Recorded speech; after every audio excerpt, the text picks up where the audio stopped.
കുസ്കോയിലെ അടുത്ത പ്രഭാതത്തിൽ തന്നെ ഞാൻ യാത്ര തുടങ്ങുകയാണ്.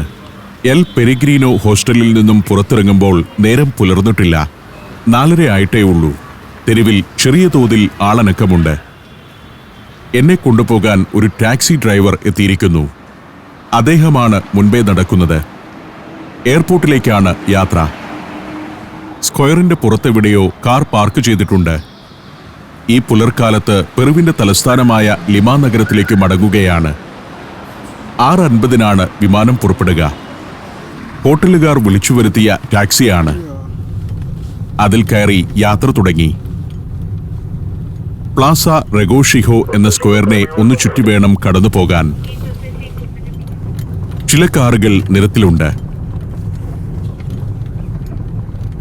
പുലർച്ചെ തന്നെ മാച്ചു പിച്ചുവിലേക്ക് പോകുന്നവരെയും എയർപോർട്ടിലേക്കുള്ളവരെയുമെല്ലാം കൊണ്ടുപോകുന്ന വാഹനങ്ങൾ. പോലീസ് ഏതു നേരത്തും തെരുവിലുണ്ടെന്നതാണ് പ്രധാന കാര്യം. സ്ക്വയറുകളും തെരുവുകളും പിന്നിട്ട് ടൂറിസ്റ്റുകളുമായി പോകുന്ന വാഹനങ്ങൾ മറികടന്ന് അവന്യൂ ഡെൽ സോൾ എന്ന പാതയിലൂടെ നീങ്ങുമ്പോൾ ഇടതുവശത്ത് ഇവിടുത്തെ ജുഡീഷ്യൽ പാലസ് കാണാം. കോടതികളുടെ സമുച്ചയം. ഇവിടെ നിന്നും എയർപോർട്ടിലേക്ക് അധിക ദൂരമില്ല. ഭംഗിയായി സംരക്ഷിച്ച് ചരിത്ര പ്രാധാന്യത്തിന് ചേരും വിധം നിലനിർത്തിയിരിക്കുന്ന കുസ്കോ നഗരം. നഗരം ഉണർന്നിട്ടില്ല. ടൂറിസത്തിന്റെ ഒരു ഹബ്ബാണ് ഈ നഗരം എന്നതിനാൽ മാച്ചു പിച്ചുവിലേക്കോ എയർപോർട്ടിലേക്കോ പോകുന്നവരെ ഈ നേരത്ത് പാതകളിലുണ്ടാവൂ. മാനം തെളിഞ്ഞു വരുന്നു. ഈ നേരത്ത് നഗരദൃശ്യങ്ങളുടെ ചിത്രീകരണം രസകരമാണ്. ഒരു ഭാഗത്ത് നിഴൽ രൂപം പോലെ ഇൻകാ ചക്രവർത്തി പച്ചാക്കുട്ടിയുടെ പ്രതിമ. 4.25 ലക്ഷം ജനം വസിക്കുന്ന നഗരമാണിത്. ഡ്രൈവർ എയർപോർട്ടിലേക്ക് പ്രവേശിക്കുന്നതിനുള്ള ടിക്കറ്റ് എടുത്തു. വളരെ പെട്ടെന്ന് തന്നെ എയർപോർട്ടിലെത്തിയിരിക്കുന്നു. പുലർക്കാല യാത്രയിൽ തെല്ലൊരു ഭയമുണ്ടായിരുന്നതിനാലാണ് ഹോട്ടലുകാരോട് തന്നെ ടാക്സി അറേഞ്ച് ചെയ്തു തരാൻ പറഞ്ഞത്. 20 സോൾ കൂലി വാങ്ങി ടാക്സിക്കാരൻ പോയി. ഈ കാഴ്ചയിൽ നല്ലൊരു എയർപോർട്ടാണിത്. ചെക്ക് ഇൻ ചെയ്യുന്നതിനായി ക്യൂവിൽ ചെന്നു നിന്നു. നിറയെ ആളുകളുണ്ട്.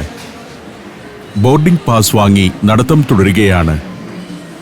പെറൂവിയൻ എയർലൈൻസ് വിമാനത്തിൽ തന്നെയാണ് യാത്ര. സെക്യൂരിറ്റി പരിശോധനകളെല്ലാം പൂർത്തിയാക്കിയാണ് നടക്കുന്നത്. 8-ാം നമ്പർ ഗേറ്റിൽ നിന്നു വേണം എനിക്ക് വിമാനത്തിൽ കയറാൻ. 3-4 വിമാനങ്ങൾ രാവിലെ തന്നെ ഇവിടെ നിന്നും പുറപ്പെടുന്നുണ്ട്. കുറേ ആളുകൾ കാത്തിരിപ്പുണ്ട് 8-ാം ഗേറ്റിൽ. ടൂറിസ്റ്റുകൾ തന്നെയാണ്. ബിസിനസ്സുകാരും മറ്റുമായ കുറച്ച് പെറൂവിയൻ പൗരന്മാരുമുണ്ട്. ചിലർ ബ്രേക്ക്ഫാസ്റ്റ് വാങ്ങി വരുന്നു. ടൂറിസ്റ്റുകളാണ് ഈ വിമാനത്താവളത്തെ ഏറ്റവും അധികം ഉപയോഗപ്പെടുത്തുന്നത്. അതിരാവിലെ തന്നെ ഉണർന്ന് എയർപോർട്ടിലേക്ക് വന്നതിന്റെ ആലസ്യത്തിലാണെന്ന് തോന്നി മറ്റു ചിലർ. പല വംശീയ വിഭാഗങ്ങളിലുള്ള ആളുകൾ. മൊബൈൽ ഫോണിൽ തങ്ങളുടേതായ ലോകം സൃഷ്ടിച്ചിരിക്കുന്നവർ. ഒരുമിച്ച് യാത്ര ചെയ്യുന്നവർ പരസ്പരം സംസാരിച്ചങ്ങനെയിരിക്കുന്നു. പലതരം ആളുകൾ. പെറുവിലെ സങ്കര ജനവിഭാഗത്തിന്റെ പ്രതിനിധികളും ഏതോ രാജ്യങ്ങളിൽ നിന്നുമെത്തിയ ടൂറിസ്റ്റുകളും. ഒടുവിൽ വിമാനത്തിലേക്ക് കയറാൻ സമയമായെന്ന അറിയിപ്പ് വന്നു. താഴത്തെ നിലയിലാണ് ഗേറ്റ്. അവിടെ നിന്നും വിമാനത്തിനടുത്തേക്ക് നടക്കാം. പെറൂവിയൻ എയർലൈൻസ് വിമാനം ലിമയിലേക്ക് പോകാനുള്ള തയ്യാറെടുപ്പോടെ നിൽക്കുന്നു. 2008 പ്രവർത്തനം തുടങ്ങിയ വിമാന കമ്പനിയാണ് പെറൂവിയൻ എയർലൈൻസ്. ലിമ കേന്ദ്രമാക്കി പെറുവിലെ 8 നഗരങ്ങളിലേക്കും ബൊളീവിയയിലെ ലാപാസിലേക്കുമാണ് പെറൂവിയൻ എയർലൈൻസ് സർവീസ് നടത്തുന്നത്. ആകെ 11 വിമാനങ്ങളാണ് കമ്പനിക്കുള്ളത്. ലിമയിൽ നിന്നും ഞാൻ കുസ്കോയിലേക്ക് വരുമ്പോൾ വിമാനത്തിൽ പല സീറ്റുകളും ഒഴിഞ്ഞു കിടക്കുകയായിരുന്നു. എന്നാൽ ഈ മടക്കയാത്രയിൽ നിറയെ ആളുകളുണ്ട്. എൽസി പെറു എന്ന കമ്പനിയുടെ ഒരു വിമാനം തൊട്ടപ്പുറം കിടപ്പുണ്ട്. ലിമ ആസ്ഥാനമാക്കി പ്രവർത്തിക്കുന്ന മറ്റൊരു ചെറിയ വിമാന കമ്പനിയാണ് എൽസി പെറു. 1993 അത് പ്രവർത്തനം തുടങ്ങിയത്. പൂർണ്ണമായും ഡൊമസ്റ്റിക് സർവീസുകളാണ് എൽസി പെറു നടത്തുന്നത്. 7 മണിയോടെ ഞാൻ കയറിയ വിമാനം നീങ്ങിത്തുടങ്ങി.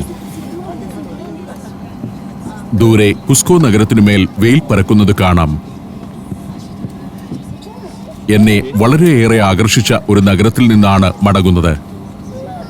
ഭൂമിശാസ്ത്രപരമായ പ്രത്യേകത, ദീർഘമായ ചരിത്രം, ആ ചരിത്രത്തിന്റെ ശേഷിപ്പുകളെ നിലനിർത്തിയിരിക്കുന്ന രീതി എന്നിവയെല്ലാം കുസ്കോയെ വ്യത്യസ്തമാക്കുന്നു. കുസ്കോ നഗരത്തിന്റെ പുതിയ ഭാഗങ്ങൾ മലകളുടെ മുകളിലേക്ക് വ്യാപിച്ചുകൊണ്ടിരിക്കുന്നത് ഇവിടെ നിന്നുള്ള ഒരു കാഴ്ച. ആ ഭാഗങ്ങളിലേക്കൊന്നും ഞാൻ പോയിട്ടില്ല. കുസ്കോയിൽ ഇനിയും കാഴ്ചകളില്ലാത്തതുകൊണ്ടല്ല ഇവിടെ നിന്നും മടങ്ങുന്നത്. 2 ദിവസം മാത്രമാണ് ഞാൻ ഇവിടെ ഉണ്ടായിരുന്നത്. അതിൽ ഒരു ദിവസം മാച്ചു പിച്ചുവിലേക്ക് പോവുകയും ചെയ്തു. കുസ്കോയോട് വിട പറയുകയാണ്.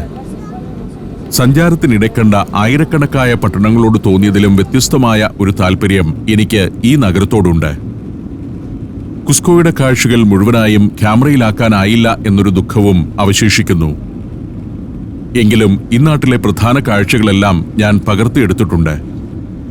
1-2 ആഴ്ചകൾ തന്നെ താമസിച്ച് കാഴ്ചകളും അനുഭവങ്ങളും നേടാവുന്ന ഒരു പട്ടണം തന്നെയാണ് കുസ്കോ. നഗരക്കാഴ്ചകളിലേക്കും ഗ്രാമങ്ങളുടെ യഥാർത്ഥ ജീവിതത്തിലേക്കും പോകാം. ഇൻക വഴിത്താരകളിലൂടെ മലകളും താഴ്വരകളും പിന്നിട്ട് ദിവസങ്ങളോളം നടക്കാം. പല ഭാഗങ്ങളിലായി ചിതറിക്കിടക്കുന്ന ഇൻക ചരിത്രാവശിഷ്ടങ്ങൾ കാണാം. ചരിത്രം സ്പന്ദിക്കുന്ന പർവ്വതഭൂമികയായ കുസ്കോയിൽ നിന്നും വിമാനം ഉയർന്നു. നഗരം അകന്നു പോവുകയാണ്. കുസ്കോയുടെ പുതിയ ഭാഗങ്ങളാണ് കാഴ്ചയിൽ. വിമാനത്തിന്റെ മറുഭാഗത്താണ് ഇരിക്കുന്നതെങ്കിൽ പഴയ നഗരഭാഗങ്ങളും പ്ലാസ മയോറുമെല്ലാം കാണാമായിരുന്നു. നഗരപ്രാന്തത്തിലെ ചെറുഗ്രാമങ്ങളും അവിടുത്തെ കൃഷിയിടങ്ങളും, കുന്നുകൾ കന്നുകാലികളുടെ മേച്ചിൽപ്പുറങ്ങളും ചോളപ്പാടങ്ങളുമായി മാറിയിരിക്കുന്നത് കാണാം. കുറച്ചുകൂടി ചെല്ലുന്നതോടെ വിമാനം ആൻഡീസ് പർവ്വതനിരകളുടെ മുകളിലേക്കെത്തുന്നു. പല ഉയരത്തിലുള്ള മലമുടികൾ. വിമാനം അതിനെ തൊട്ടില്ല എന്നോണമാണ് പറക്കുന്നതെന്ന് തോന്നിപ്പോകും. മലയിലെ വിള്ളലുകളും ഞൊറിവുകളും ചെരിവുകളുമെല്ലാം വ്യത്യസ്തമായൊരു കാഴ്ച. ചില വിള്ളലുകളിലൂടെ അരുവികൾ ഒഴുകുന്നുണ്ട്. മഴക്കാലത്ത് കുത്തൊഴുക്കുണ്ടാവുന്ന അരുവികളാണത്. പെറുവിന്റെ ആൻഡീസ് പർവ്വതമേഖലയുടെ നേർക്കാഴ്ചയാണിത്. അഗാധഗർത്തങ്ങളും കുത്തനെയുള്ള മലഞ്ചെരിവുകളുമായി പ്രത്യേക ഭാവമാർന്ന ഭൂവിടങ്ങൾ. പെറു എന്ന രാജ്യത്തിന്റെ ആകെ ഭൂവിസ്തൃതിയുടെ 40% ഈ വിധം ആൻഡിയൻ പർവ്വതമേഖലയാണ്. 5,14,000 ചതുരശ്ര കിലോമീറ്ററിലേറെ വരും അത്. 20,000 അടി വരെ ഉയരമുള്ള കൊടുമുടികളും ഈ മേഖലയിൽ ഉൾപ്പെടുന്നു. വർഷം മുഴുവൻ മഞ്ഞു മൂടിക്കിടക്കുന്ന കൊടുമുടികളാണത്. മലകൾക്കിടയിലെ ചെറു സമതലങ്ങളിലും താഴ്വാരങ്ങളിലും ജനസമൂഹങ്ങൾ വസിക്കുന്നുണ്ട്. അത്തരം ചില പ്രദേശങ്ങൾ ഇപ്പോൾ താഴെ കാണാം. വയലുകളും ജലസേചന സംവിധാനങ്ങളും പാതകളും കെട്ടിടനിരകളും ഉണ്ടവിടെ. ചെറിയ ജനവാസ കേന്ദ്രങ്ങളാണതെന്ന് ഈ കാഴ്ചയിൽ നിന്ന് വ്യക്തമാകുന്നു. പെറുവിന്റെ ഭൂപ്രകൃതി ഈ വിമാനയാത്രയിൽ കൃത്യമായി കണ്ടറിയാം. മലനിരകളുടെ വലിയൊരു പ്രദേശം പിന്നിടുമ്പോൾ മാത്രമാണ് താഴ്വാരത്തെ ചെറിയ കൃഷിയിടങ്ങളും ജനവാസ മേഖലയും ദൃശ്യമാകുന്നത്. ആയിരക്കണക്കിന് വർഷങ്ങളായി ഇത്തരം പ്രകൃതിയോട് ഇണങ്ങി ജീവിക്കുന്ന ഗോത്രസമൂഹങ്ങൾ ഈ ആൻഡീസ് പർവ്വത മേഖലയിലുണ്ട്. ലാമകളെ വളർത്തി അവയുടെ രോമം കൊണ്ട് വസ്ത്രം മെനഞ്ഞുണ്ടാക്കി ചെറിയ കൃഷികളിൽ ഏർപ്പെട്ട് കഴിഞ്ഞുകൂടുന്ന ഗോത്രങ്ങൾ. കൃഷിയും കന്നുകാലി വളർത്തലുമെല്ലാമായി അവരവിടെ കഴിഞ്ഞുകൂടുന്നു. മലകൾക്കിടയിൽ ചെറുതളിക പോലെ കാണുന്ന ഇടങ്ങളിലാണ് കൃഷികൾ നടക്കുന്നത്. പെറുവിലെ ദാരിദ്ര്യത്തിന്റെ ഒരു പ്രധാന കാരണം ഈ ഭൂപ്രകൃതി തന്നെയാണെന്ന് എനിക്ക് തോന്നുന്നു. മലമടക്കുകൾക്കിടയിൽ സ്ഥിതി ചെയ്യുന്ന ജനവാസ കേന്ദ്രങ്ങളിലേക്ക് നല്ല ഗതാഗത സംവിധാനങ്ങൾ ഉണ്ടാക്കുന്നതും ശുദ്ധജലം, വൈദ്യുതി, ആതുര സേവനം, വിദ്യാഭ്യാസ സൗകര്യങ്ങൾ എന്നിവ എത്തിക്കുന്നതും ദുഷ്കരമാവുമല്ലോ. ആധുനിക നഗരങ്ങളിലെ ജീവിത സൗകര്യങ്ങളെക്കുറിച്ച് സാമാന്യ അറിവ് പോലും ഇല്ലാത്തവരാണ് ആൻഡിയൻ വിദൂര ഗ്രാമങ്ങളിലെ ആളുകൾ. വികസന പ്രവർത്തനങ്ങളാകട്ടെ ലിമ പോലുള്ള ഏതാനും പട്ടണങ്ങളിലും പരിസരങ്ങളിലുമായി ഒതുങ്ങുകയാണ്. പെറൂവിയൻ ഗ്രാമങ്ങളിൽ വസിക്കുന്ന ആളുകളെക്കാൾ 21 മടങ്ങ് സൗകര്യപ്രദമായ ജീവിതമാണ് ലിമ നിവാസികൾ നയിക്കുന്നത്. ഭക്ഷണം, വസ്ത്രം, ചികിത്സ, അടിസ്ഥാന സൗകര്യങ്ങൾ എന്നിവയുടെ കാര്യത്തിലെല്ലാം ആൻഡീസ് പർവ്വതഗ്രാമങ്ങളിലെ ആളുകൾ വളരെ പിന്നോക്കാവസ്ഥയിലാണ്. സ്പാനിഷ് അധിനിവേശത്തിനു മുൻപ് വിവിധ ഗോത്രങ്ങൾ തങ്ങളുടേതായ അധിവാസ മേഖലയിൽ സ്വയം സമ്പൂർണരായി കഴിയുകയായിരുന്നു. ഇൻകാ സാമ്രാജ്യം നിലവിൽ വന്നപ്പോഴും ഓരോരോ ചെറുപ്രദേശങ്ങളിൽ കൃഷിയും കന്നുകാലി വളർത്തലും വാണിജ്യത്തിനായുള്ള യാത്രകളുമെല്ലാമായി ചെറിയ ജനസമൂഹങ്ങൾ പുലർന്നു വന്നു. അധിവാസത്തിന് ഏറ്റവും അനുയോജ്യമായ പ്രദേശങ്ങൾ മാത്രമാണ് സ്പെയിൻകാർ പട്ടണങ്ങളായി വികസിപ്പിച്ചത്. ആദ്യം കുസ്കോയും പിന്നീട് ലിമയും അവർ ആ വിധം ഒരുക്കിയെടുത്തു. ഏരിക്യൂപ്പ, ട്രുജില്ലോ, ചിക്ലായോ, പ്യൂറ, വയാൻകായോ, ടാക്ന, ജൂലിയാക്ക തുടങ്ങി 20ഓളം പട്ടണങ്ങൾ 16-ാം നൂറ്റാണ്ടിൽ തന്നെ സ്പെയിൻകാർ വികസിപ്പിച്ചെടുത്തിരുന്നു. അതെല്ലാമാണ് ഇന്നും പെറുവിലെ പ്രധാന പട്ടണങ്ങൾ. പെറുവിയൻ സ്വാതന്ത്ര്യ സമരകാലത്ത് പെറുവിൽ തലമുറകളായി പാർത്തുവന്ന സ്പെയിൻകാരിൽ ഒരു വിഭാഗം തങ്ങളുടെ മാതൃരാജ്യത്തേക്ക് മടങ്ങിയിരുന്നു. ശരിക്കും സ്പാനിഷ് കോളനി ഭരണത്തിനെതിരെ സ്പാനിഷ് പാരമ്പര്യമുള്ള ജനത നടത്തിയ പോരാട്ടമായിരുന്നു പെറുവിന്റെ സ്വാതന്ത്ര്യ സമരം. സ്പെയിൻകാരും അമേരിന്ത്യൻ ഗോത്രങ്ങളും കൂടിക്കലർന്നുണ്ടായ മെസ്റ്റിസോ ജനവിഭാഗമാണ് സ്വാതന്ത്ര്യത്തിനായി രംഗത്തിറങ്ങിയവരിൽ പ്രമുഖർ. അവർ പിന്തുടർന്നു വന്ന സംസ്കാരമാകട്ടെ സ്പെയിൻകാരുടേതായിരുന്നു. ഇപ്പോൾ പെറുവിന്റെ ആകെ ജനസംഖ്യയിൽ 15% മാത്രമേ ഉള്ളൂ വെള്ളക്കാർ. അതിൽ ഭൂരിപക്ഷവും സ്പെയിൻകാരാണ്. സ്പെയിനിൽ നിന്നും കൊണ്ടുവന്ന കുതിരകളുടെ പുറത്തേറിയാണ് 16-ാം നൂറ്റാണ്ടിൽ സ്പാനിഷ് അധിനിവേശക്കാർ ആൻഡീസ് മേഖലയിലെ പല സെറ്റിൽമെന്റുകളും കണ്ടെത്തിയതും ഇൻകാകളെ തുരത്തി അവിടം തങ്ങളുടേതാക്കിയതും. നിങ്ങളുടെ സ്വപ്നത്തിലെ ആ യാത്രയ്ക്കായി ഇനി ഒരുങ്ങാം. യൂറോപ്പിന്റെ ഹൃദയഭൂമിയിലൂടെ 13 ദിവസത്തെ സഞ്ചാരം. പ്രമുഖമായ 10 രാജ്യങ്ങളിലൂടെയുള്ള യാത്ര. ഫ്രാൻസിലെ പാരീസ് എന്ന സ്വപ്ന നഗരം. ഈഫൽ ഗോപുരത്തിന് മുകളിൽ നിന്നുള്ള കാഴ്ചകൾ. ബെൽജിയത്തിലെ അറ്റോമിയവും നഗരചത്തുരങ്ങളും. നെതർലാൻഡ്സിലെ സുന്ദര ഗ്രാമങ്ങളും ടുലിപ്പ് ഗാർഡനുകളും. ജർമ്മനിയിലെ ബ്ലാക്ക് ഫോറസ്റ്റും റൈൻ റിവർ ക്രൂസും. സ്വിസ് ആൽപ്സിലെ ഹിമപർവ്വതങ്ങൾ. അതിനു മുകളിലേക്കുള്ള കേബിൾ കാർ യാത്ര. ലിച്ചൻസ്റ്റൈൻ എന്ന ആൽപൈൻ രാജ്യം. ഓസ്ട്രിയൻ ഗ്രാമഭംഗി. സ്ലൊവേനിയയിലെ പ്രകൃതി അത്ഭുതങ്ങൾ. ഇറ്റലിയുടെ ചരിത്ര നഗരങ്ങളായ വെനീസും പിസയും ഫ്ലോറൻസും റോമും. പിന്നെ വത്തിക്കാനും അവിടുത്തെ സെന്റ് പീറ്റേഴ്സ് ബസിലിക്കയും. സഞ്ചാരത്തിന്റെ സൂപ്പർ ഹിറ്റായി മാറിയ ഈ യാത്രയിൽ പങ്കെടുക്കാൻ ഉടൻ തന്നെ വിളിക്കുക. ഫോൺ 75919 66600.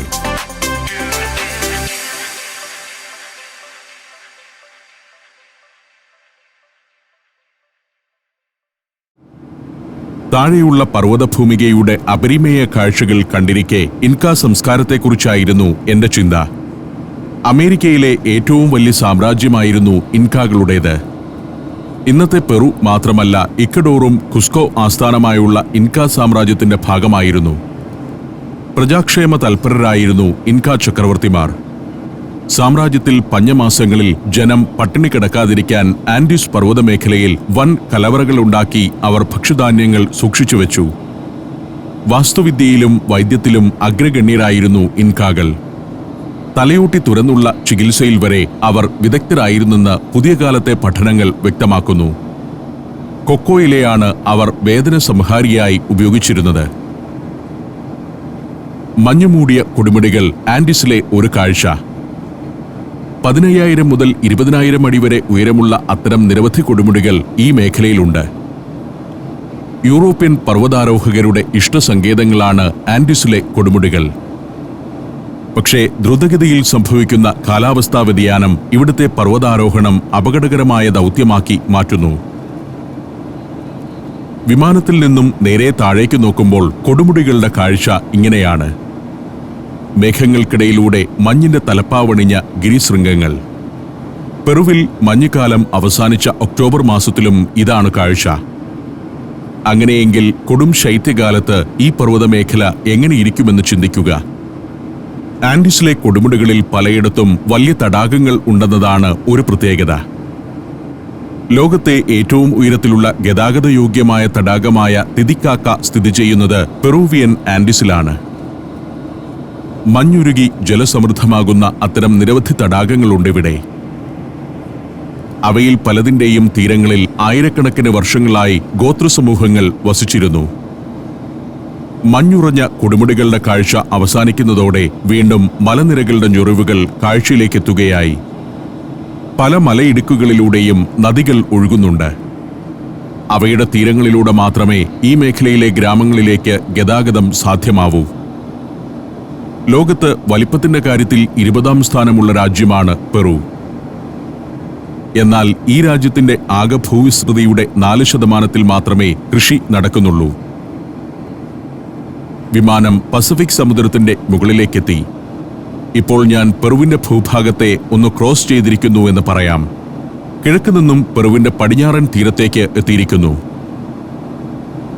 കടലിന് മീതെ ഒന്ന് വട്ടം കറങ്ങി വിമാനം ലാൻഡ് ചെയ്യാൻ പോവുകയാണ്. താഴെ ഫിഷിംഗ് ബോട്ടുകളും മറ്റും നിരന്നു കിടക്കുന്നത് കാണാം. പ്ലായ ഒക്കിൻഡോ എന്ന പ്രദേശമാണ് ഇക്കാണുന്നത്. സമുദ്രതീരം, വിശാലമായ കണ്ടെയ്നർ യാർഡുകൾ. പോർട്ട് ഏരിയ ആയതിനാൽ നിരവധി കമ്പനികളുടെ കണ്ടെയ്നർ യാർഡുകൾ ഇവിടെയുണ്ട്. പ്രമുഖമായൊരു വ്യവസായ മേഖല കൂടിയാണ് പ്ലായ ഒക്കിൻഡോ. യൂണിമാർ കണ്ടെയ്നർ ടെർമിനലാണ് ഇത്. അത് പിന്നിടുന്നതോടെ വിമാനം എയർപോർട്ടിന് മുകളിലേക്ക് എത്തുന്നു. ഒരുതരം വരണ്ട ഭൂമിയാണ് ലിമയിലേതെന്ന് എയർപോർട്ടിന്റെ പരിസരം കാണുമ്പോൾ മനസ്സിലാക്കാം. ഈ വരണ്ട ഭൂമിയിലാണ് 16ാം നൂറ്റാണ്ടിൽ ഒരു നഗരം ഉയർന്നു വന്നത്. ഇന്നാകട്ടെ പെറുവിന്റെ രാജ്യതലസ്ഥാനവും വാണിജ്യ സാമ്പത്തിക സാംസ്കാരിക കേന്ദ്രസ്ഥാനവുമാണ് ലിമ. ലിമയിലെ ജോർജ് ഷാവേഴ്സ് ഇന്റർനാഷണൽ എയർപോർട്ടിൽ വിമാനം താഴ്ന്നിറങ്ങി. ഇത് 2ാം തവണയാണ് ഞാൻ ഈ എയർപോർട്ടിൽ വന്നിറങ്ങുന്നത്. ധാരാളം വിമാനങ്ങൾ നിരന്നു കിടക്കുന്ന ലിമ ഇന്റർനാഷണൽ എയർപോർട്ട്, പെറുവിലെ തന്നെ ഏറ്റവും വലിയ വിമാനത്താവളം. പെറൂവിയൻ ജനത വീരനായി ആരാധിക്കുന്ന ജിയോ ഷാവേഴ്സ് എന്ന് വിളിപ്പേരുണ്ടായിരുന്ന ജോർജ് ഷാവേഴ്സിന്റെ നാമമാണ് വിമാനത്താവളത്തിന് നൽകിയിരിക്കുന്നത്. വളരെ ചെറുപ്രായത്തിൽ തന്നെ തന്റെ സാഹസികതകൾ കൊണ്ട് ലോകശ്രദ്ധ നേടിയ വൈമാനികനായിരുന്നു ഷാവേഴ്സ്. വിമാനയാത്രകളുടെ തുടക്കകാലത്ത് വിമാനം പറത്തി റെക്കോർഡുകൾ സൃഷ്ടിക്കുന്നതിലായിരുന്നു ഷാവേഴ്സിന് താൽപ്പര്യം. ഇംഗ്ലണ്ടിലും ഫ്രാൻസിലും നിരവധി വ്യോമപ്രകടനങ്ങൾ നടത്തിയ ജോർജ് ഷാവേഴ്സ് 1910 സെപ്റ്റംബർ 23-ന് ആൽപ്സ് പർവ്വതത്തിനു കുറുകെ വിമാനം പറത്തുന്നതിനിടെ അപകടത്തിൽ മരിക്കുകയാണ് ഉണ്ടായത്. അപ്പോൾ 23 വയസ്സേ ഉണ്ടായിരുന്നുള്ളൂ അദ്ദേഹത്തിന്. 1965-ലാണ് ഈ വിമാനത്താവളം പ്രവർത്തനം ആരംഭിച്ചത്. 2005-ലും 2009-ലും നടന്ന വിപുലീകരണം ഈ എയർപോർട്ടിനെ ലാറ്റിൻ അമേരിക്കയിലെ തന്നെ ഏറ്റവും വലിയ എയർപോർട്ടുകളിലൊന്നാക്കി മാറ്റിയിരിക്കുന്നു. വലിയൊരു ഷോപ്പിംഗ് സെന്ററും ഒരു 4 സ്റ്റാർ ഹോട്ടലും കൺവെൻഷൻ സെന്ററുമുണ്ട് വിമാനത്താവളത്തിൽ. മാച്ചു പിച്ചുവിലേക്ക് പോകാൻ വിവിധ നാടുകളിൽ നിന്ന് ആളുകൾ പ്രധാനമായും വന്നിറങ്ങുന്നത് ഈ എയർപോർട്ടിലാണ്. വർഷം തോറും 1.25 കോടി യാത്രക്കാരാണ് ജോർജ് ഷാവേഴ്സ് ഇന്റർനാഷണൽ എയർപോർട്ട് വഴി കടന്നുപോകുന്നത്. മറ്റു യാത്രികർക്ക് പിന്നാലെ ഞാനും വിമാനത്തിൽ നിന്നിറങ്ങി. എയ്റോ ബ്രിഡ്ജിന് സമീപമല്ല വിമാനം നിർത്തിയത്. ഇനി ഈ ബസ്സിൽ വേണം ടെർമിനൽ ബിൽഡിംഗിലേക്ക് പോകാൻ. തൊട്ടപ്പുറം LC പെറു എന്ന കമ്പനിയുടെ ഒരു ടെർബോ പ്രോപ്പ് ബൊംബാർഡിയർ വിമാനം കിടക്കുന്നു. ഇരട്ട എഞ്ചിൻ വിമാനം. ടെർമിനലിനടുത്ത് ബസ് ചെന്നു നിന്നു. ഞങ്ങൾ അതിൽ നിന്നുമിറങ്ങി ടെർമിനൽ ബിൽഡിംഗിലേക്ക് നടന്നു. യാത്രികർക്ക് ബാഗേജുകൾ എടുക്കാനുണ്ട്. എനിക്ക് ചെറിയൊരു ബാഗ് മാത്രമേ ഉള്ളൂ. അത് പുറത്തു തൂങ്ങുന്നുമുണ്ട്. എനിക്കിനി ഒരു ടാക്സി പിടിക്കണം. ലിമയുടെ ചില ഭാഗങ്ങളിലൂടെ ഇന്ന് മുഴുവൻ സഞ്ചരിക്കാൻ ഒരു ടാക്സി. ഇത് ടാക്സികൾ ബുക്ക് ചെയ്യാവുന്ന കൗണ്ടറാണ്. മുഴുവൻ ദിവസത്തേക്ക് ഒരു ടാക്സി വേണമെന്ന് പറഞ്ഞപ്പോൾ ജീവനക്കാരികൾ ആശയക്കുഴപ്പത്തിലായി. $106 നൽകി 8 മണിക്കൂർ നേരത്തേക്ക് ഞാനൊരു ടാക്സി ബുക്ക് ചെയ്തു. അല്പം കൂടിയ തുകയാണ് അതെന്നറിയാം. എങ്കിലും മറ്റു മാർഗമില്ല. ഇത് ഓസ്വാൾഡോ. ഇദ്ദേഹത്തിന്റെ ടാക്സിയിലാണ് ഇന്നത്തെ യാത്ര. ലിമ നഗരത്തിന്റെ ഹിസ്റ്റോറിക് പ്രദേശങ്ങൾ ഞാൻ കഴിഞ്ഞ ദിവസം സന്ദർശിച്ചു കഴിഞ്ഞു. ഇന്ന് ഹിസ്റ്റോറിക് ഡിസ്ട്രിക്റ്റിന് പുറത്തുള്ള കാഴ്ചകളിലേക്കാണ് പോകേണ്ടത്. ഒട്ടേറെ കാഴ്ചകളുണ്ട്. ലഗേജ് കൈവശമുള്ളതിനാൽ വിശ്വസിക്കാവുന്ന ഒരു കമ്പനിയുടെ ടാക്സി വേണം. ലഗേജ് പുറത്തു തൂക്കി ദിവസം മുഴുവൻ നടക്കാനാവില്ലല്ലോ. ഇതാണ് ജോർജ് ഷാവേഴ്സ് ഇന്റർനാഷണൽ എയർപോർട്ടിന്റെ മുൻഭാഗം. വലിയ ജനത്തിരക്കാണിവിടെ. വിമാനമിറങ്ങി വരുന്നവർ, യാത്ര പോകുന്നവർ. വരാനുള്ളവരെ സ്വീകരിക്കാനും പോകുന്നവരെ യാത്രയാക്കാനും വന്നവർ, ടൂറിസ്റ്റുകളെ കാത്തുനിൽക്കുന്ന കമ്പനി പ്രതിനിധികൾ, അങ്ങനെ ധാരാളം പേർ. ഡ്രൈവർ എന്നെയും കൂട്ടി കാറിനടുത്തേക്ക് നടക്കുകയാണ്. വിശ്വസിക്കാവുന്ന നല്ലൊരു ഡ്രൈവർ ആയിരിക്കണമെന്നാണ് ടാക്സി ബുക്ക് ചെയ്യുമ്പോൾ ഞാൻ പറഞ്ഞിരുന്നത്. അങ്ങനെയാണ് ഇദ്ദേഹത്തെ ഏർപ്പാടാക്കിയത്. ഉത്തരവാദിത്വമുള്ള കമ്പനിയായതിനാൽ ലഗേജ് കാറിൽ വെച്ച് എനിക്ക് ഷൂട്ടിംഗ് ജോലിയിൽ മുഴുകാം. ഡ്രൈവർ വിശ്വസ്തനല്ലെങ്കിൽ ബാഗ് പുറത്തേറ്റിക്കൊണ്ട് ഇന്നത്തെ ദിവസം മുഴുവൻ ഷൂട്ടിംഗ് നടത്തേണ്ട ഗതി വരും. ഓസ്വാൾഡോയ്ക്ക് ഇംഗ്ലീഷ് അറിയില്ല എന്ന പ്രശ്നം മാത്രമേ ഉള്ളൂ. അദ്ദേഹം ആദ്യം പോകേണ്ടിടത്തേക്ക് മാപ്പ് സെറ്റ് ചെയ്തു. എയർപോർട്ടിന് മുന്നിൽ നിന്നും ഞങ്ങൾ യാത്ര പുറപ്പെടുകയാണ്. ഓസ്വാൾഡോയ്ക്ക് സ്പാനിഷ് മാത്രമേ അറിയൂ. എനിക്കിപ്പോൾ സ്പാനിഷിലെ പല വാക്കുകളും മനസ്സിലാക്കാമെന്നായിട്ടുണ്ട്. എയർപോർട്ടിന് മുന്നിലൂടെ ഒന്ന് ചുറ്റിക്കറങ്ങി വേണം പുറത്തിറങ്ങാൻ. ആദ്യം പോകുന്നത് കലാവോ ഏരിയയിലേക്കാണ്. ഇവിടുത്തെ തുറമുഖ പ്രദേശമാണത്. കലാവോയിലെ റിയൽ ഫിലിപ്പെ ഫോർട്രസ് എന്ന കോട്ട ലക്ഷ്യമാക്കി കാർ നീങ്ങി.